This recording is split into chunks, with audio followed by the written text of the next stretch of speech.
கொடியோரை நம்பினால் குலநாசந்தான் என்ற பழமொழிக்கேற்ற கதையை கேட்கலாமா? கெடுவான் கேடு நினைப்பான் என்பது மட்டுமன்றி கொடியவர்களுடன் கூட்டு வைத்தால் குலநாசந்தான் ஏற்படும் என்ற நிலையும் உருவாகும்.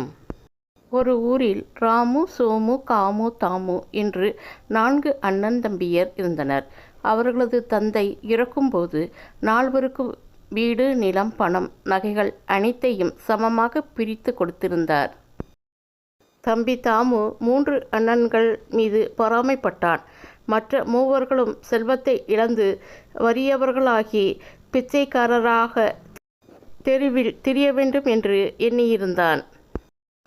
அவனது எண்ணத்திற்கு மெருகூட்டுவது போன்று கொள்ளை கும்பலை ஒரு நாள் சந்தித்தான்.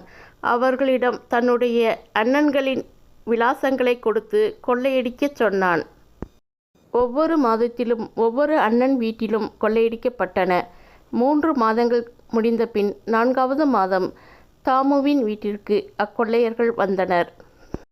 அவர்களை பார்த்து, என்னுடைய அண்ணன்கள் 3 பேருடைய வீடுகளிலேயும் கொள்ளையடித்ததற்கு நன்றி, உங்களுக்கு சன்மானம் தருகிறேன் என்றான் தாமு. நீ என்ன எங்களுக்கு சன்மானம் தர்றது?